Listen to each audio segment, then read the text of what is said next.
Good morning students. सो बेटा, पहले तो मैं आपको ये बता दूं, बच्चे बहुत बार क्वेरीज करते हैं इस चीज़ की कि मैम हम क्या नोट करें।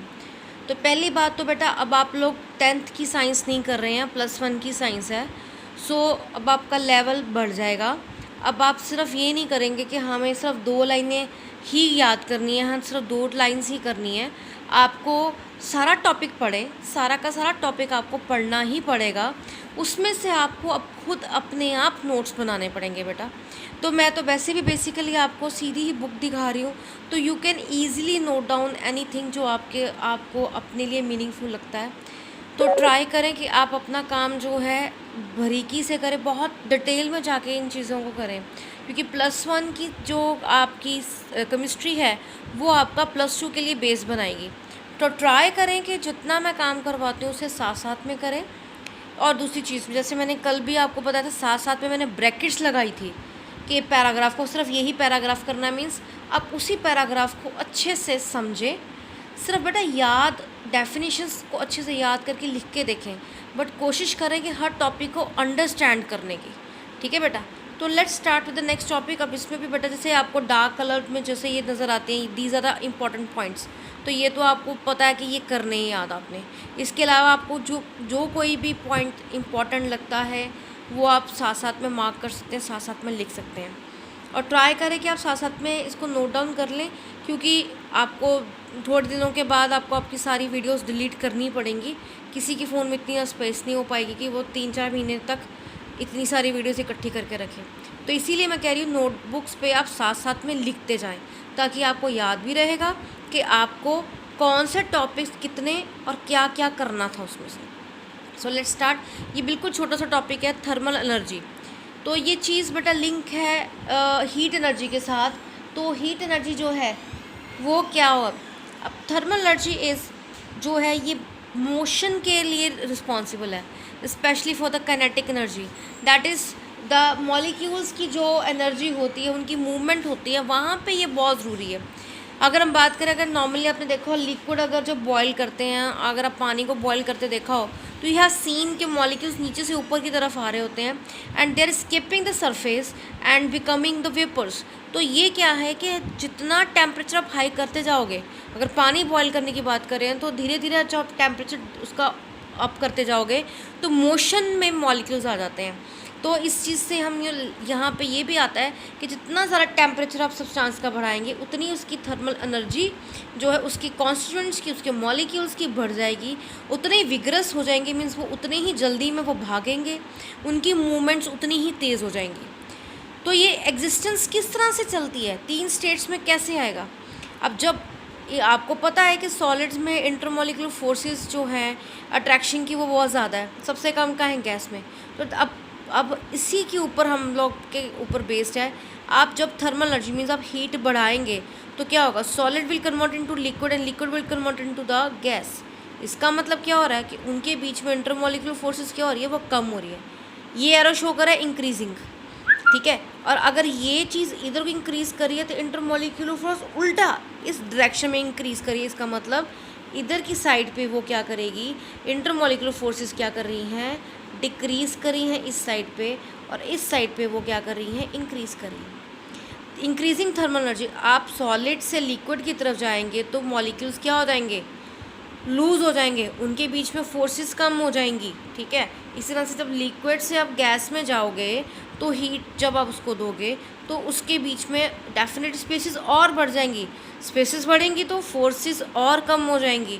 सो इसका मतलब आप जितनी हीट एनर्जी दोगे वो उतने ही ज़्यादा मोशन में आएंगे, मॉलिक्यूल्स उतने ही दूर जाएंगे, और उतनी ही फोर्सेस ऑफ अट्रैक्शन उनमें क्या होती जाएगी, कम होती जाएगी। तो ये छोटा सा टॉपिक है, आप इसको ज़रूर अच्छे से करें, बिल्कुल छोटा सा है, इसको जस्ट एक बार अच्छे से रीडिंग लें और मेन पॉइंट्स जो हैं वो आप इसको जो है उतार सकते हैं।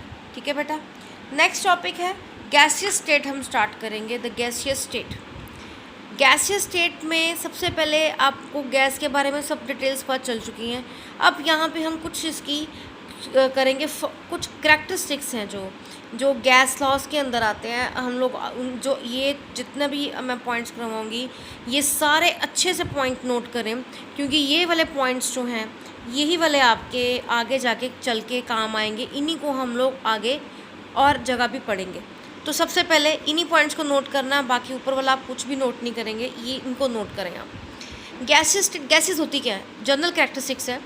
गैसेस आर हाईली कंप्रेसिबल, ये सबको पता है कि चाहे वो थोड़ा सा ही क्यों ना गैस हो, ज़्यादा हो कम हो, तब भी गैसेस को हम लोग बहुत ईजीली क्या कर सकते हैं, कंप्रेस कर सकते हैं। और गैसेस एक्सपैंड विदाउट लिमिट, और ये विदाउट लिमिट ये एक्सपैंड करती जाती हैं। अगर आप गैस की बात करें तो नॉर्मल है कि अगर आप अगरबत्ती जला रहे हो या आपके किसी साथ वाले घर में भी खाना पक रहा हो तो आपको कई बार स्मेल आ जाती है, तो इसका मतलब ये एक्सपैंड करती है, बहुत दूर तक जा सकती है, ठीक है, गैसेस।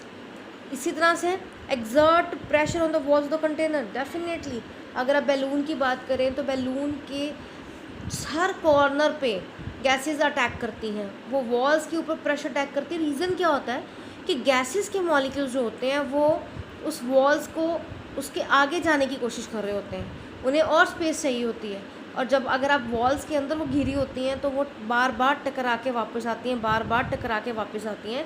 इसलिए गैसेस हमेशा क्या करती हैं, वॉल्स पे प्रेशर देती हैं, सभी वॉल्स पे, और in all directions, uniformly in all directions.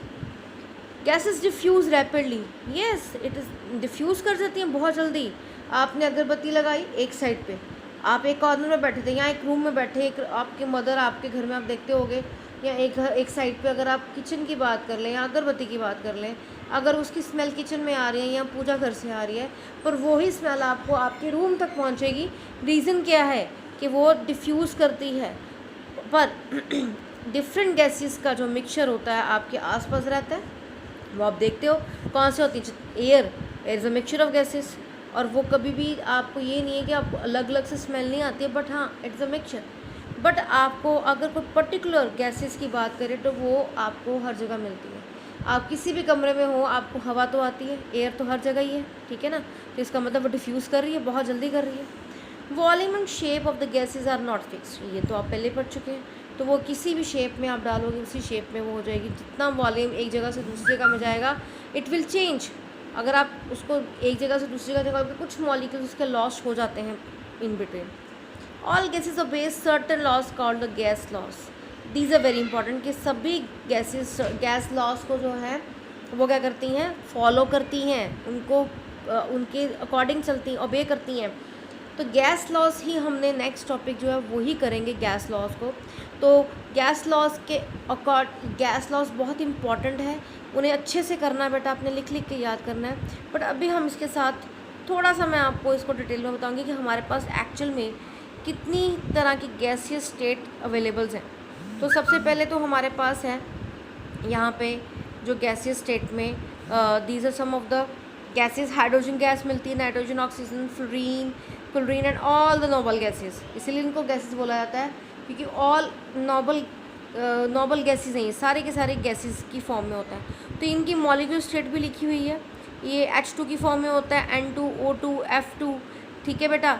O3 की फॉर्म में ओजोन होता है, क्लोरीन Cl2 की फॉर्म में। बाकी ये सभी के सारे मॉलिक्यूल्स एटॉमिक फॉर्म में होते हैं क्योंकि ये कंबाइन नहीं करते, because all are the inert. इनके पास इनके इलेक्ट्रॉन्स फुली फिल्ड होते हैं, इनके शेल्स फुली फिल्ड है, इसलिए नॉर्मली रिएक्शंस नहीं देते, that's why they are in their, ये इसी स्टेट्स में रहते हैं, जबकि ये मॉलिक्यूलर स्टेट में आ जाते हैं। तो यहाँ पे हम लोगों ने कुछ गैसेस के बारे में डिस्कस करा है आज हमने, आप इसको अच्छे से नोट डाउन कर लें, ये गैस लॉस को, और वो छोटा सा टॉपिक इसको अच्छे से करें। उसके बाद हम लोग नेक्स्ट जो है गैस लॉस शुरू करेंगे, वो हम आगे करते हैं।